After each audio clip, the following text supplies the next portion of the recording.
lá, dando continuidade, essa parte agora de gratificações e adicionais. Você vai conhecer quais são essas vantagens, né, que vocês vão ter direito aí quando estiverem trabalhando.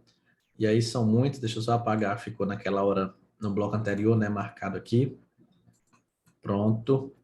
Então, olha a quantidade aí de gratificações, de adicionais que o artigo 74 determina, né? Que além do vencimento, vão ser pagos aí ao servidor essas gratificações, iremos conhecer todas elas na aula de hoje. As duas primeiras aqui são bem tranquilas. Gratificação pelo exercício de cargo e comissão, exercício de função de chefia e assistência intermediária. Se a pessoa é um servidor efetivo que está ocupando um cargo em comissão, por exemplo, ele vai ter que receber uma gratificação pelo exercício de cargo em comissão. Se ele é um servidor efetivo que vai ocupar uma função de confiança, por exemplo, ele vai ter que receber uma gratificação pelo exercício dessa função de confiança. Então, gratificações adicionais estão muitas vezes relacionadas com isso, com a efetiva, né, prestação do serviço, dependendo da situação que ele esteja. Olha aqui uma questãozinha que é no Detran do Maranhão, que diz o seguinte: de acordo com o Estatuto do Servidor Público do Estado do Maranhão, além do vencimento, o servidor possui direito às seguintes gratificações, à exceção de uma, assinale. Professor, eu preciso estar decorando todas aqui, uma questão dessa, professor. Agora, por exemplo, você pode até achar a questão um pouco difícil, mas depois a gente vai trabalhar todas, você vai memorizar elas. Antes da prova, por exemplo, é interessante dar uma lida rápida e tudo, uma revisão, mas não precisa, assim, querer decorar ao pé da letra tudo, não. Tem que conhecer, lógico. Assim, não precisa ficar tão preocupado com isso, porque até mesmo na explicação vocês vão fixando várias delas. Por exemplo, gratificação natalina, você já sabia que tem, que é o 13º. Pelo exercício de cargo e comissão, lógico que tem. Função de chefia, tem. Aí aqui, você fica em dúvida em duas. Gratificação pela transferência do servidor a pedido por permuta. Aí você, opa, peraí. Quando ele é transferido a remoção a pedido, ele não recebe nem ajuda de custo, vai receber uma gratificação por isso? Logicamente que não. Então aqui já era o gabarito. A gratificação por condições especiais de trabalho, sim, existe essa gratificação, portanto o gabarito entender. Então vamos lá. Como eu falei para vocês, essas duas bem simples, exercício de cargo e comissão e exercício de função de chefia. Pelo exercício de cargo e comissão, o servidor tem direito aí a gratificação de representação em valores fixados em lei. Também, o servidor efetivo designado para exercer função de direção e assistência intermediária vai receber uma gratificação. Essas duas não foi estabelecido percentual nem nada, só isso. Só saber que quem exerce um cargo e comissão recebe essa gratificação, quem exerce uma função de chefia também recebe. Já aqui, você tem que tomar cuidado. Gratificação natalina, você entende como o 13º salário. Beleza? É a mesma coisa, mas muda de nome, que é chamada gratificação natalina. Por que chama natalina? Porque ela tem como referência o mês de dezembro, né, que é o mês do Natal. A gratificação natalina corresponde a 1/12 da remuneração que o servidor fizer jus no mês de dezembro por mês de exercício no respectivo ano. Professor, como assim? Vou pegar aqui 3 servidores. Vou pegar aqui o ano de 2022. Esse daqui é um servidor antigão. Ele entrou no órgão aí em 2005, por exemplo. Esse daqui é você que está me assistindo aí. Vai ser nomeado, por exemplo, em julho de 2022. Esse aqui também é você. Vai ser nomeado um pouquinho depois. Vai ser nomeado em setembro de 2022. Vamos analisar quanto que cada um vai ter de gratificação natalina. Esse aqui, ele trabalhou janeiro, fevereiro, março, abril, até dezembro. Então, cada mês que ele trabalha, ele recebe 1/12. Aqui, mais 1/12, e no final vai dar o quê? 12/12, cortando, vai dar um inteiro. Então, ele recebe a gratificação natalina por inteiro, completa. Pronto. Já isso aqui, ele começou a trabalhar em julho. Então, julho, ele recebeu 1/12. Aí foi agosto, setembro, outubro, novembro e dezembro. Então, 1, 2, 3, 4, 5, 6. 6/12. em um ano, ele trabalhou só 6 meses. Então, cortando aqui, ele só tem direito à metade da gratificação natalina, porque ele não trabalhou o ano todo, por isso que ele fala, ó, 1/12, aqui fizer jus, por mês de exercício. Se ele trabalhou o ano todo, ele recebe cheio, completo. Agora, se não, se for algumas partes, ele vai receber proporcional. Esse aqui começou a trabalhar em setembro, então setembro, outubro, novembro e dezembro. Então, aqui ele ganhou 1/12, 1/12, e assim por diante, que deu 4/12, que vai cortar aqui, vai dar 1/3. Então, ele vai receber 1/3 da gratificação natalina. Então, vamos supor que a gratificação natalina é R$ 5.000. Não, 5 não, botar 6.000 para facilitar nossos cálculos. R$ 6.000. Então, esse aqui recebe 6.000. Esse aqui recebe 3.000. E esse aqui recebe 2.000. Pronto. É de gratificação natalina, né? É assim que funciona. E a fração igual ou superior a 15 dias vai ser considerado como mês integral. Como assim? Isso aqui vale principalmente para essas pessoas que entraram depois, ou então saem antes, pede exoneração, uma coisa do tipo. E aí, às vezes, quando chegar no final do ano, a pessoa tem o que lá? Só pegar aqui.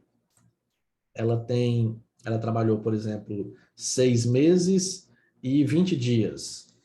Aqui, quando eu for analisar, eu vou contar como 7 meses trabalhado. Porque essa parcela aqui, né, igual ou superior a 15 dias, eu vou contar como mês integral. Agora, se ela trabalhou 5 meses e 10 dias, aí não, isso aqui eu não vou contar como mês integral, não. Eu vou contar como dias mesmo, vai ser calculado proporcional. Beleza? O servidor inativo, ele vai receber essa gratificação no valor equivalente ao respectivo provento, né? Lógico que ele está inativo, ele recebe provento. E também se aplica a pensões de responsabilidade do Estado, com exceções daquelas vinculadas ao salário mínimo. Isso aqui nem pode mais, né? Essa questão de vinculada ao salário mínimo.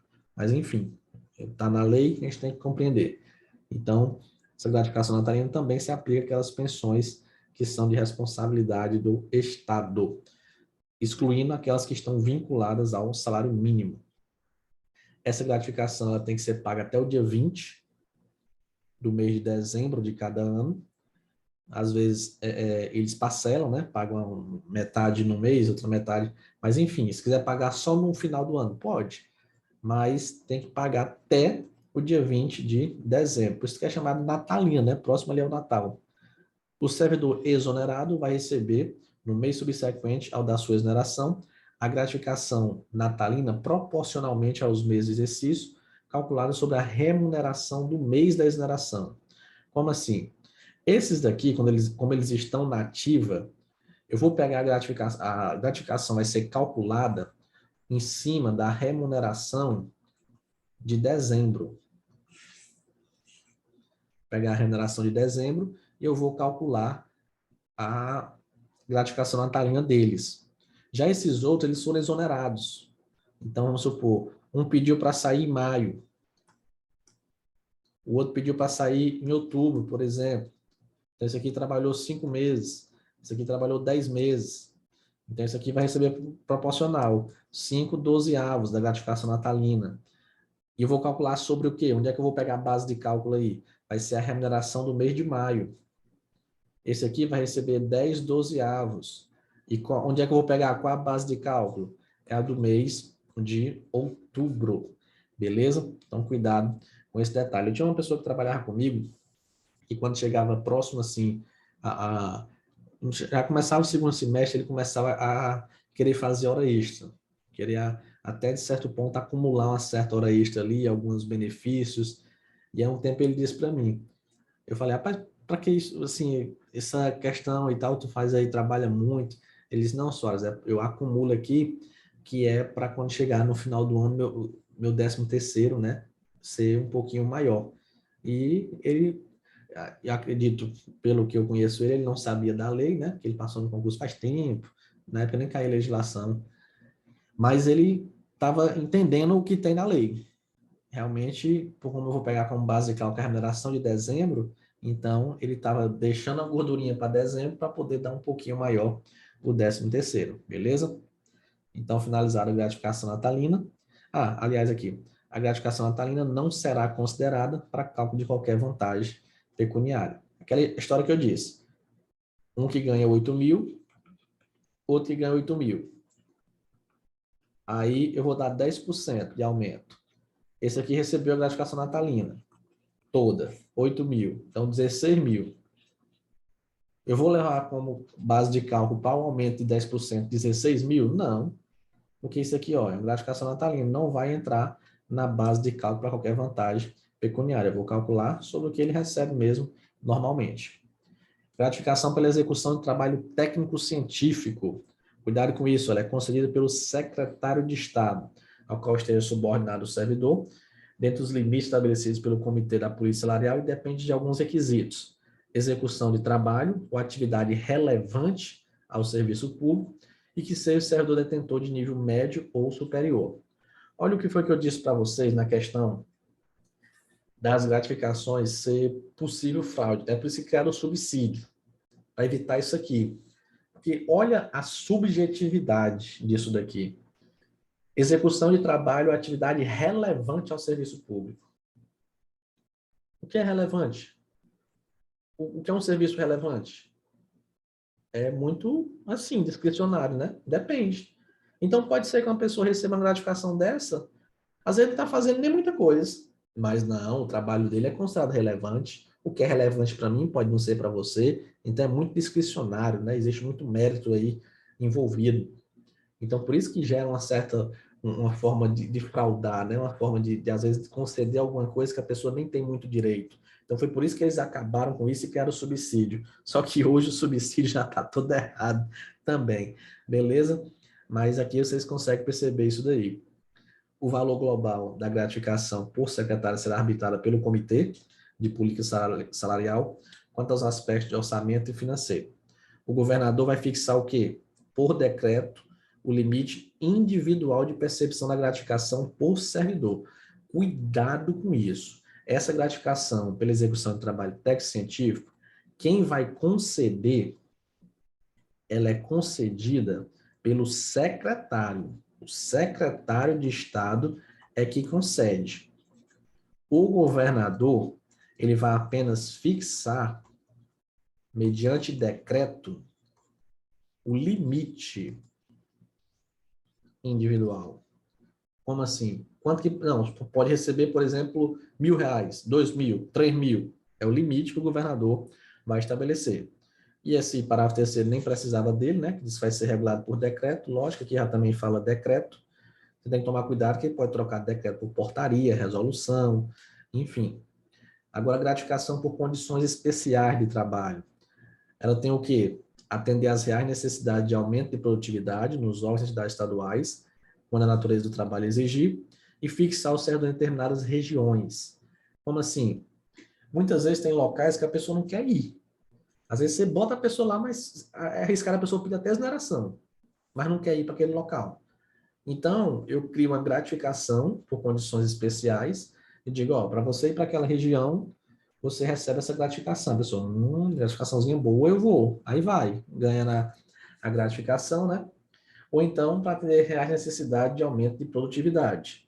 Então, depende muito disso daí, ou para aumentar a produtividade, né? Ou então para fixar o servidor em determinadas regiões. Na hipótese do inciso primeiro, que é na questão de aumento de produtividade, o servidor fica obrigado a jornada de trabalho de 40 horas semanais. Então, aqui é obrigado a 40 horas semanais. Alguns servidores, né, já foi visto, tem 30 horas semanais, mas para receber essa gratificação, fica obrigado a jornada de 40 horas. Então, ele vai ter que trabalhar 10 horas a mais para poder receber essa gratificação. Na hipótese do inciso segundo, que é na questão de regiões, o servidor deve residir no município. Lógico, isso aqui é óbvio. Então, vamos imaginar um determinado local, né, que ninguém quer ir, aí o servidor é mandado para lá, ganha essa gratificação por condições especiais, mas ele mora em outra cidade. Ora, ele está enganando aqui, né, burlando a administração. Ele foi mandado para cá, então ele vai ter que morar aqui. Se ele está morando em outra cidade, então outra cidade lá é boa. Não tem isso aqui não, beleza? Então, nessa hipótese do inciso segundo, é obrigado a residir no município de sua lotação. O servidor vai perder a gratificação quando afastado do exercício do cargo. Isso também é bem óbvio, né? Mas tem algumas exceções que ele não perde, é interessante conhecer.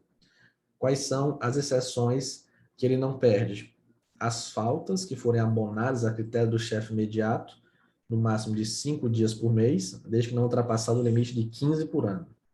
Então, 5 dias por mês, 15 dias por ano, falta abonadas. Férias, se ele está de férias, não vai perder, não. Ah, ele está de férias, ele viajou, ele saiu da cidade. Sim, mas mesmo assim ele ganha. Está fora aqui. Licença gestante, adotante, paternidade, por motivo de acidente em serviço, doença profissional, e licença prêmio por assiduidade. Nesses casos aqui, a pessoa, por exemplo, vai sair do município lá, vai se afastar do serviço, mas não vai perder essa gratificação. Já em outras licenças, ela vai perder o direito a essa gratificação. Beleza? Dando continuidade aqui, essa gratificação será calculada com base no valor do vencimento até o limite de 100%. Então, pode receber aí 100% é o limite, né, do vencimento. Pode ir de 1 a 100%. É o máximo aí do vencimento, não da remuneração. Quando se tratar de professor de educação básica, em atividade de regência, sala de aula, fora do turno normal, a que estiver sujeito, o limite pode ser ampliado em até 50%. Então, o limite é 100. Ainda posso aumentar mais ainda, mais 50%, se for o quê? Se for um professor da educação básica, né, que tiver em sala de aula fora do turno normal. Por conta disso, fora do turno normal aí, eu ainda posso ampliar o que era de 100% em mais 50%. E essa gratificação, ela vai ser autorizada pelos chefes dos poderes, tá? No caso, governador, presidente da Assembleia Legislativa, presidente do Tribunal de Justiça. Beleza. Agora, a gratificação que trata o artigo 83, inciso 1 e 2, é inacumulável com o recebimento do adicional por prestação de serviço extraordinário e a remuneração do cargo em comissão. O que trata aí o artigo 83? Ó, nesses casos aqui, que é a gratificação de condições especiais. Cuidado que isso é muito importante. Então, o que ele está dizendo é que a gratificação pelas condições especiais, ela não pode ser acumulada, não pode receber ao mesmo tempo com adicional de serviço extraordinário, que são as horas extras, e nem por remuneração no cargo em comissão. Aqui é um pouco óbvio. Aqui, por exemplo, ó, quem tem 30 horas por semana de trabalho, aí para receber essa gratificação tem que trabalhar 40. Então está trabalhando 10 a mais. Ah, 10 horas extras? Não. Ele está trabalhando 10 a mais para receber essa gratificação aqui. Então, por isso que ela não pode ser acumulada com adicional de serviço extraordinário. E quem ocupa um cargo em comissão, ele tem a dedicação ao cargo, né? Ele pode ser convocado em qualquer momento. Então, ele não pode chegar e dizer, por exemplo, que ele foi pago para aumentar a produtividade dele, ele está ocupando um cargo em comissão, então fica um pouco sem lógica isso daí. Por isso que não pode acumular, é inacumulável, né? Com adicional de prestação de serviço extraordinário e remuneração do cargo em comissão. Nesse caso, o servidor pode receber o quê? A gratificação por condição especial quando exercício de cargo em comissão, se optar pelos vencimentos do cargo efetivo. Como assim, professor? Ele vai estar aqui ocupando, ele é um servidor efetivo e vai ocupar um cargo em comissão. Não pode acumular os dois, mas ele pode até ocupar um cargo em comissão. Beleza. Desde que ele faça a opção por receber a remuneração do cargo efetivo. Vamos analisar novamente. Ó. O servidor poderá receber a gratificação de condições especiais de trabalho quando no exercício de cargo em comissão, se ele optar pelos vencimentos do cargo efetivo. Se ele optar por receber o que ganha um cargo em comissão, ele não recebe a gratificação. Como assim, professor? Pode ser que ele ganhe aqui 5 mil e o cargo em comissão pague 4. Ele, não, quero ganhar aqui. Pronto, continua ganhando a gratificação. Mas pode ser que pague 6. Ele, não, eu quero ganhar o de lá. Então, se ele está ganhando do cargo em comissão, ele perde direito à gratificação lá. Beleza? Para efeito do cálculo de proventos e gratificação, a gratificação por condições especiais de trabalho incorpora-se ao vencimento após 5 anos consecutivos ou 10 anos interrompidos nesse regime. Como assim, professor? Aqui, acho que você já deve ter escutado muitas vezes a pessoa dizer o seguinte: ah, eu não me aposentei ainda porque eu vou perder Se eu me aposentar, eu vou perder R$ 1.000, perder R$ 2.000. Essa gratificação aqui, a pessoa pode levar para a aposentadoria. Então, vamos supor que o valor dela é R$ 1.000. Então, às vezes, a pessoa vai levar esses 1.000 e se aposenta com eles. Mas tem que fazer o quê? Tem que trabalhar por 5 anos, de forma consecutiva, recebendo essa gratificação por condições especiais. Então, olha assim, uma situação hipotética. Tem um local lá que ninguém quer ir. Aí o servidor vai, ele fica 5 anos lá. Ficou 5 anos consecutivos, pronto. Aquela gratificação incorporou aos proventos dele, né? Quando ele se aposentar, ele pode levar aquela gratificação. Ou então, se for 10 anos de forma interrompida, né? Passou 2 anos, depois 3, depois mais 4, depois mais 1, fechou 10 de forma interrompida. Aí também pode levar, beleza? A incorporação prevista no CAUT deste artigo dá-se-á sempre pelo percentual maior que tenha sido concedido, desde que lhe corresponda tempo mínimo de 1 ano de percepção. Outra situação, pode ser que durante a vida dele, né, ele receba, principalmente essa questão de 10 anos interrompidos. Vou até pegar aqui um quadro em branco para você compreender. Então, é o seguinte, se a pessoa recebeu de 5 anos, de forma ininterrupta, né, consecutiva, muitas vezes não vai ter isso daqui, mas às vezes entra no interrompido. Então, ela passou 2 anos recebendo essa gratificação no valor de R$ 1.000. Depois ela trabalhou mais 5 anos em outro, não, 4 anos, né? Porque 5 anos vai pegar na outra regra. Depois ela trabalhou 4 anos em outro local, recebendo 1.500. E depois ela trabalhou 4 anos, recebendo R$ 500. 10 anos de forma interrompida, né? 4, 4, 8, com 2, 10. Qual é que ela vai levar? Ela vai levar a maior, desde que ela tenha trabalhado pelo menos 1 ano aqui. E ela trabalhou 4. Então, pronto. Por quê, professor? Porque é o seguinte, durante a vida da pessoa, por exemplo, pode ser que aqui ele tenha trabalhado 6 meses, ganhando R$ 2.000. Aí ele vai levar esses 2.000? Não, não leva. Por quê? Porque ele não trabalhou o mínimo, que era pelo menos 1 ano, para levar esses 2.000. Beleza? Então, são 2 limites aí. Então, ele vai levar sendo percentual maior, desde que tenha um tempo mínimo aí de 1 ano de percepção. Beleza. Gratificaçãozinha muito interessante. Muitas regras aí, condições especiais de trabalho, mas finalizamos agora para a gratificação de natureza técnica. Essa daqui vai ser destinada aos servidores aí, integrantes do grupo ocupacional de atividade de nível superior, pelo exercício de atividades inerentes ao cargo, ainda que à disposição de outro órgão, mesmo que esteja à disposição de outro órgão, gratificação de natureza técnica, um percentual de 160% sobre o vencimento. Essa gratificação também incorpora os proventos de inatividade a qualquer tempo. Então, outra coisa que bom demais, né? Recebeu a gratificação de natureza técnica aí, servidores do grupo de ocupacional de atividade de nível superior, 160% do vencedor. Olha a lapada, isso aqui é uma gratificação do tamanho do mundo. Então, nesse caso aqui, ela incorpora, leva para a aposentadoria. Tem umas que não leva, tem umas que perde, beleza? Por isso que, lembra aquela questão? As indenizações não se incorporam.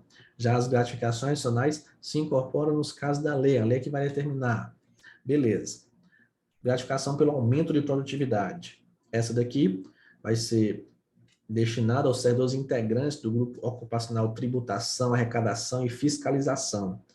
E destina-se a incentivar o aumento da arrecadação de tributos estaduais, conforme determinada em legislação pertinente ou regulamentação específica. Também, integrará os proventos da atividade a vantagem que trata esse artigo. Essa gratificação é muito criticada. Por quê? Olha o que ele fala, quem trabalha com tributação, arrecadação e fiscalização. Vou pegar só um exemplo aqui para você entender. Questão de multa de trânsito, por exemplo. Às vezes a pessoa não se encaixa muito bem aqui, só para você entender como é que funciona na prática um pouquinho. Às vezes a pessoa sai multando meio mundo de gente para ganhar essa gratificação para aumento de produtividade, né? Pode existir isso daí. Ela não foi criada para isso. Ela foi criada para incentivar. Tipo, às vezes o servidor está com preguiça. Não vou fiscalizar aquele tributo, não. Trabalho na Cefaz, na Cefaz do Maranhão. Não vamos sair daqui, não. Aí lembra, opa, tem uma gratificação para aumento de produtividade. Então, bora arrecadar. Bora fiscalizar. Bora verificar aqui se todo mundo está pagando os impostos. Opa, para aquele caminhão, aí sim. Então, ela foi criada mais ou menos para isso, beleza? Quem trabalha com tributação, arrecadação e fiscalização. Gratificação de risco de vida.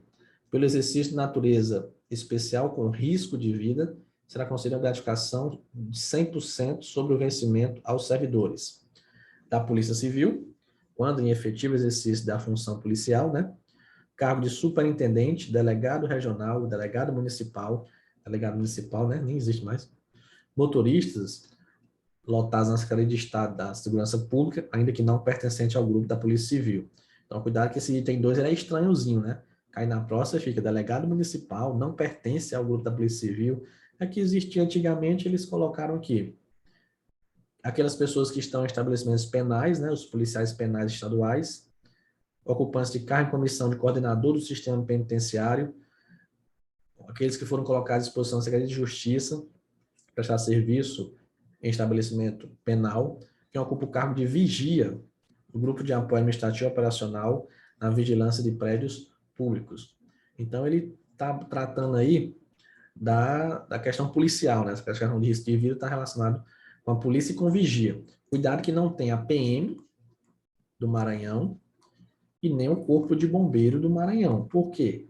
Porque os dois são militares, e aqui é para o civil. Então, ele falou o quê? Polícia Civil do Maranhão, Polícia Penal do Maranhão. Quem é Polícia Penal, professor? São os antigos agentes penitenciários. Então, ele fala aqui, ó, Sistema Penitenciário Estadual, e também, pode ser uma pegadinha de prova, vigia. Também vai ter direito a essa gratificação de risco de vida, no valor de 100% dos vencimentos. Beleza?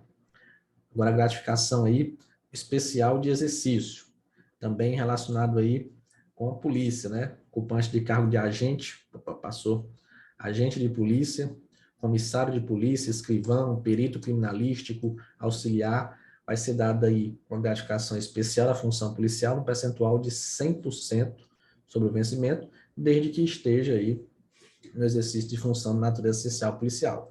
Então, a Polícia Civil aí tem a gratificação de risco de vida, ainda mais especial de exercício. E ela também incorpora os proventos. Servidores do grupo de auditoria também, pelo exercício de atividades inerentes aos respectivos cargos, devido à gratificação especial de exercício, no percentual de 160%. Então, cuidado que a gratificação especial de exercício, né, tem dois. Quando está relacionado, por exemplo, com a Polícia Civil, é 100% do vencimento. Quando está relacionado com auditoria, aí é 160%. Cuidado para não confundir na hora da prova, né? Pode ser que caia os dois, você tem que saber que os percentuais são diferentes. Agora, alguns adicionais. Adicional por tempo de serviço.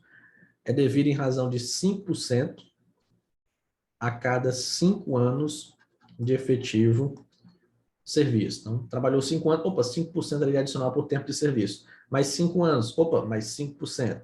O limite máximo aí de 35%. É o máximo que ele pode receber.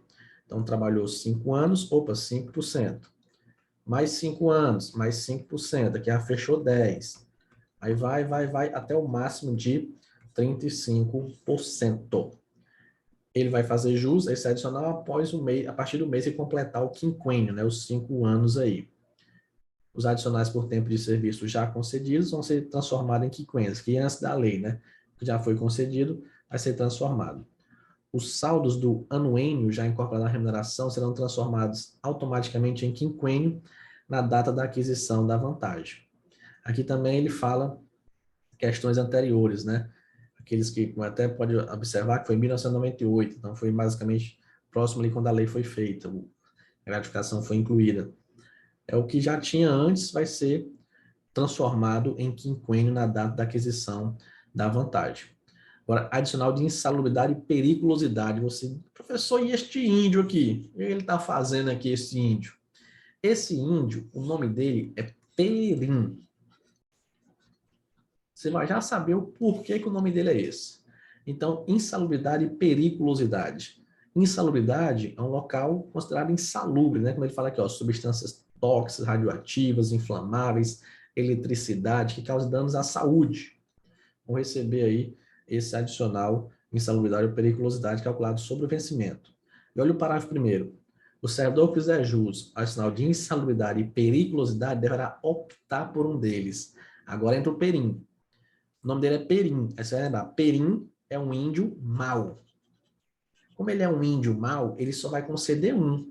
Então aqui, ó, perim, periculosidade e insalubridade. O índio mau só concede um. Se você, como assim, professor?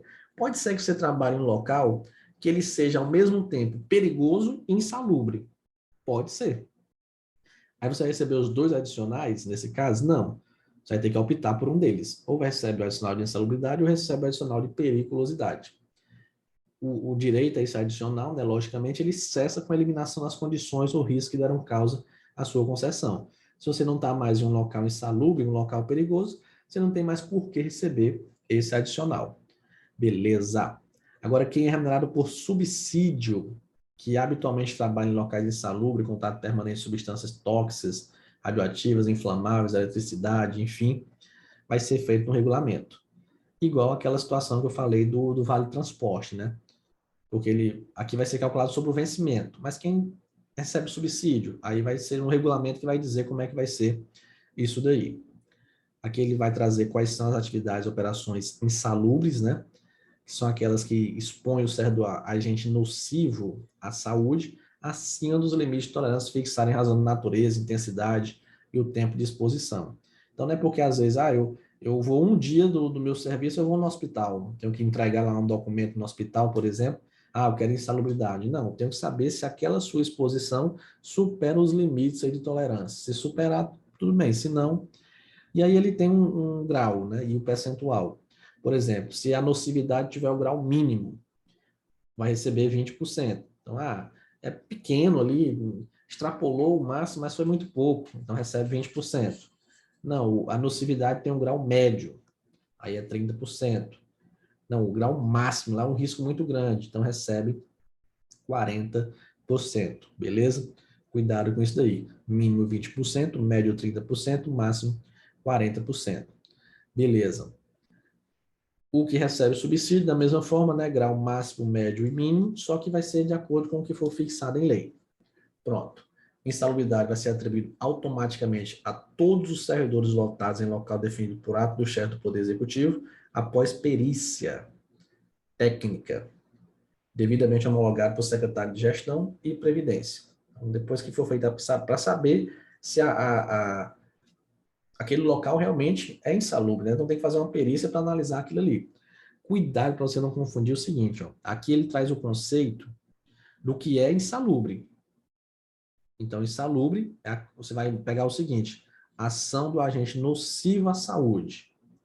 Aqui, ele vai trazer o que é perigoso, ó. São consideradas atividades perigosas, periculosas. Sua natureza, condições, implica contato permanente com inflamáveis e eletricidade, em condições de risco acentuado. Então, qual é o momento que você vai buscar o gabarito? Quando ele falar atividades insalubres, você vai procurar lá na questão, quando ela falar agente nocivo à saúde, porque pode trocar, né?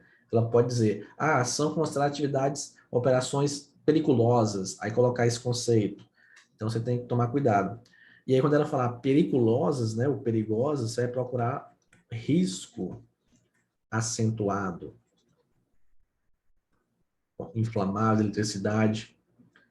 E aí, o seguinte, quem é remunerado por subsídio, vai ser pago o valor idêntico ao grau médio referido no artigo 97A, que é aqui os 30%, né? Que é também o mesmo caso aqui. O adicional de periculosidade é calculado no percentual de 30% sobre o vencimento.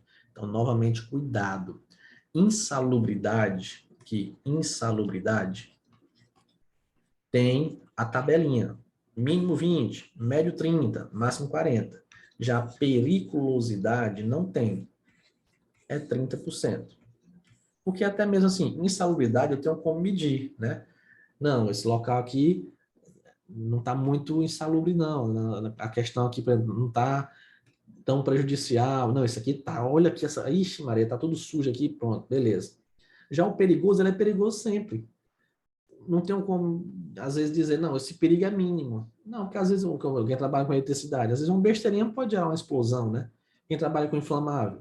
Às vezes um cigarro ali, uma simples faísca, explode tudo. Então não tem como, às vezes, dizer o que é mínimo, o que é médio, o que é máximo. Por isso que ele já estabeleceu 30%, beleza? A insalubridade e a periculosidade, logicamente, vão ser feitos aí por perícia médica. Quem está gestante ou lactante, logicamente é vedado, não pode trabalhar atividades insalubres ou perigosas, e tem um risco para a criança, né? A gestante, ela está grávida, a lactante, ela está amamentando. Então, quem é a gestante ou lactante não pode trabalhar em atividades insalubres ou perigosas. Beleza. Quem trabalha com raio-x, vai ser feito todo um controle permanente aí para saber sobre as doses de radiação que tem nele. Quando você vai fazer um raio-x, o cara entra lá para uma salinha, né? Às vezes ele sai, ou então entra numa caixa lá de chumbo, sei lá o que diabo é aquilo ali. Enfim, ele se esconde ali, pá, faz o raio-x. Só que querendo ou não, ele pega no raio-x, ele tá ali em contato, então entra um pouquinho de radiação nele, né? Mesmo ele se protegendo, tem todos os cuidados, mas entra. Então, por isso que tem que ser feito aí esse controle para saber, peraí, tá demais. Então, nesse caso, vai passar por exames aí de 6 em 6 meses, beleza? Eu vou já falar também sobre as férias aqui. Agora, a prestação de serviço extraordinário, adicional por serviço extraordinário. Isso aqui é o que é chamado no popular de horas extras. Você foi pago para trabalhar, por exemplo, 30 horas por semana. Aqui foi o que lhe pagaram, para você trabalhar isso. Se você trabalhar 31, opa, hora extra, uma hora extra aí. Trabalhou 32, opa, 2 horas extra. Então, a prestação de serviços extraordinários será remunerada com um acréscimo de, no mínimo, 50% em relação à hora normal. Cuidado. Na prova, geralmente, cai os 50%, mas se a banca quiser mudar, se a banca quiser fazer, né, porque a gente não pode, às vezes, nós estamos aqui em 2022 e a quantidade de coisas diferentes que já aconteceram em concurso público, então a gente não pode mais ficar no basicão, não pode mais ficar sempre foi assim. Não, porque está mudando. Então, aqui ele fala no mínimo 50%. Mas uma situação hipotética, falar, está de acordo com o estatuto, o estabelecimento do adicional de serviço extraordinário de 80%, 60%. Tá de acordo com o estatuto. Agora pode estar lá, está de acordo com o estatuto o estabelecimento do adicional por serviço extraordinário de 40%. Aí não está de acordo com o estatuto, porque ele fala que é no mínimo 50%, beleza? Diferente de outras gratificações adicionais que nós estudamos, que era estabelecido, né? É 100%, sobre vencimento é 160%. Somente será permitido serviço extraordinário para atender a situações excepcionais e temporárias, respeitado o limite máximo de 2 horas por dia. Ao ser do exercício de cargo em comissão, é vedada a percepção do adicional por serviço extraordinário, salvo em casos especiais, submetida à consideração do chefe do poder. Você percebe que esse estatuto aqui ele é bonzinho para gratificação adicional, né? Ele traz a regra, mas ainda tem a exceçãozinha, salvo aí a critério do chefe do poder. É porque quem está ocupando um cargo em comissão, como eu falei para vocês, é dedicação integral ao serviço.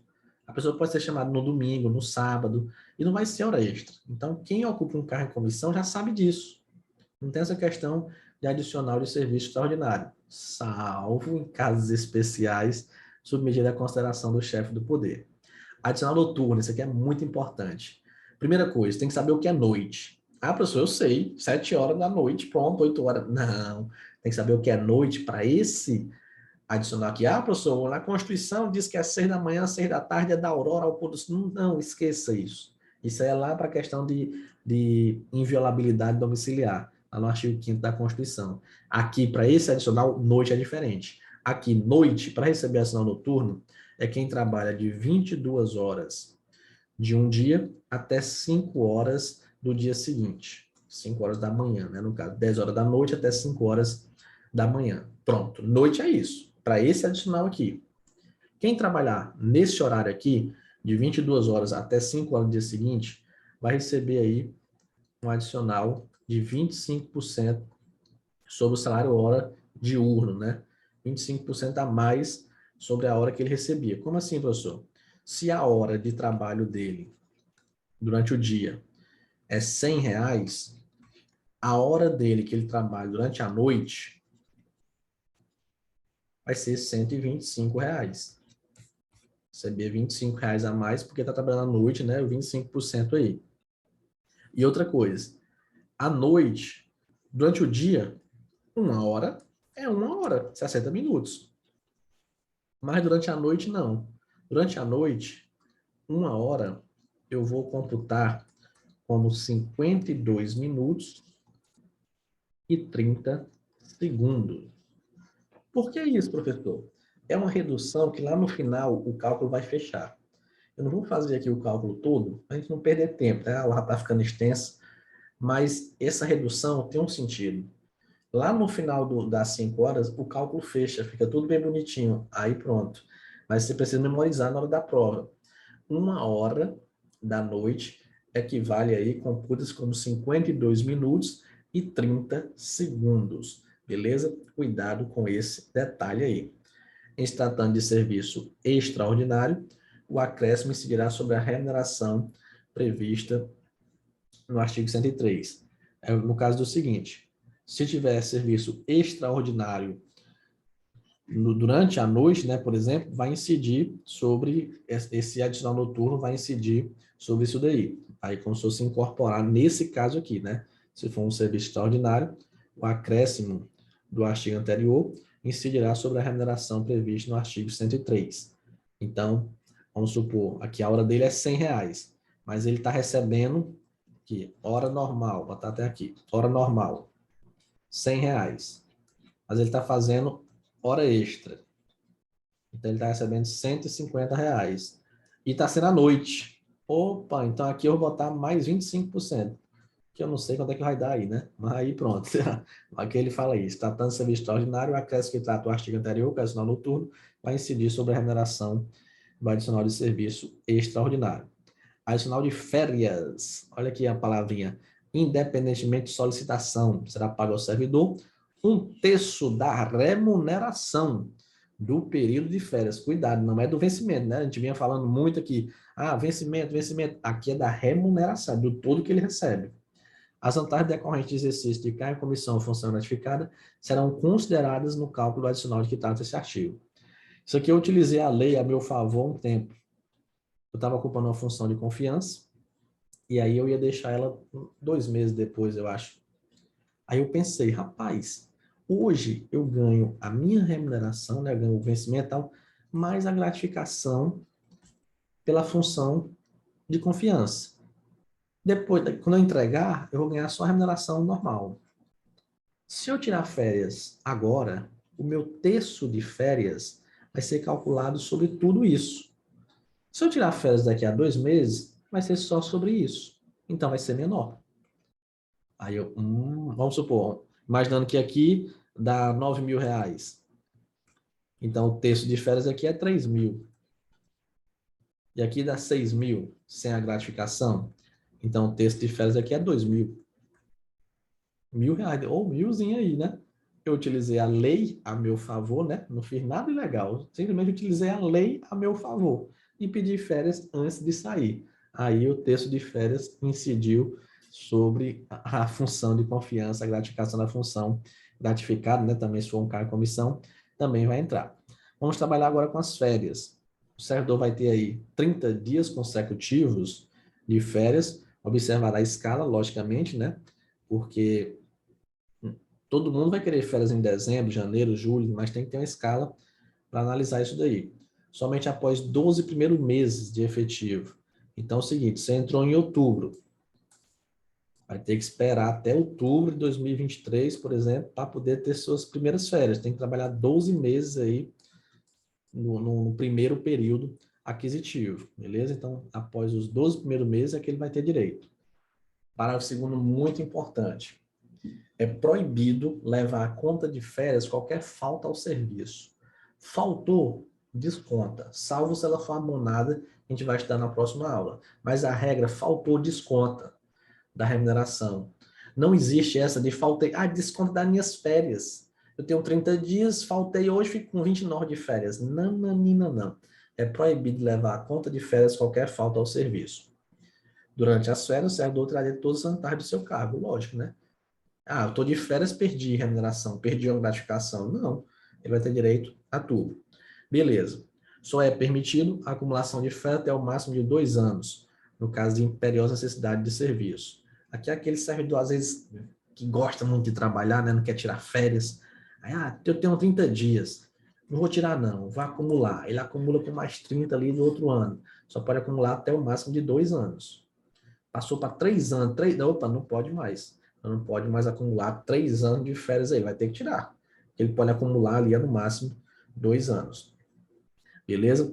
Se ocorrer uma situação dessa, a autoridade administrativa competente pode cancelar a sede do servidor, justificando a razão do procedimento e definir a nova data da concessão. Beleza?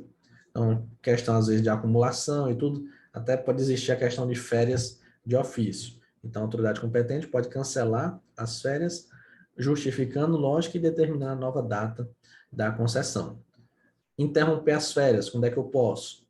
Motivo de calamidade pública, né? Pandemia, por exemplo, comoção interna, convocação para júri, serviço militar ou eleitoral, ou por motivo de superior interesse público. Então, nesses casos, é que eu posso interromper as férias. Calamidade pública, volta, sai das férias. Comoção interna, convocação para júri, serviço militar, eleitoral, ou motivo de superior interesse público. Os membros da família que trabalham na mesma repartição têm direito de gozar férias no mesmo período, desde que não impliquem prejuízo para o serviço. Uma coisa boa, né?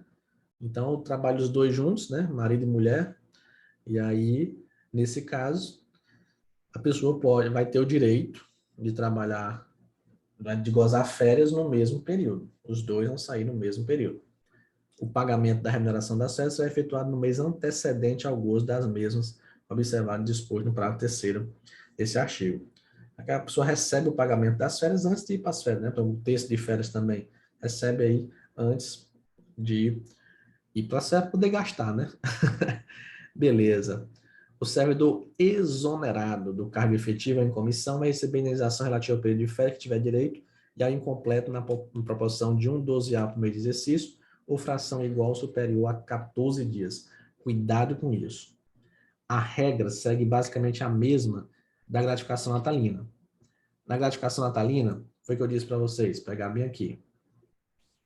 Cadê ela? Aqui.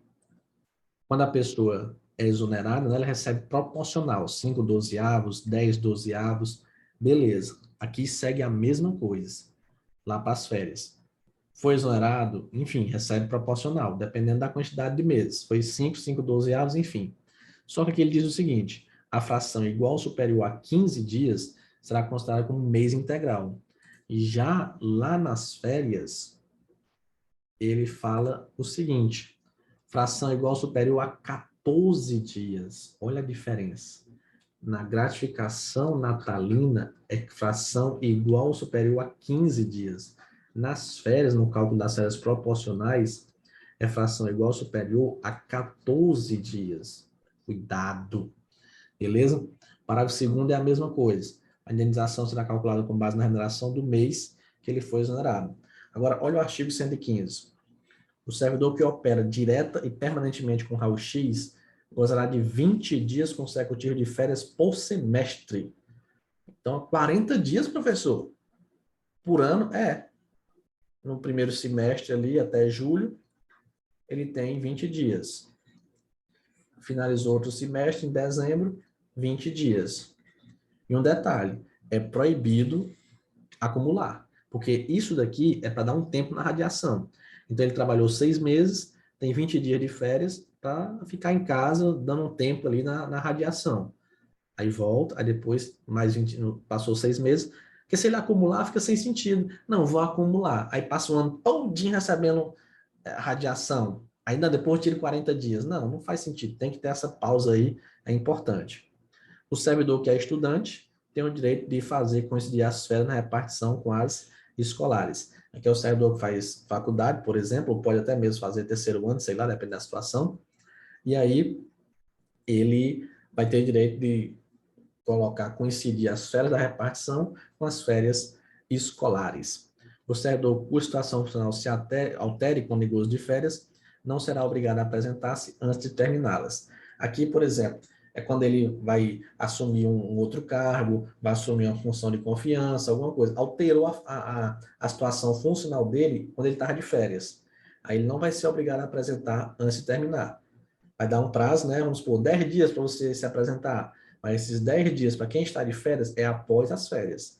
Então, ele curte as férias dele, depois que ele voltar, aí sim que ele vai ter, dependendo da situação que aconteceu ali, é que ele vai ter que resolver. Tranquilo?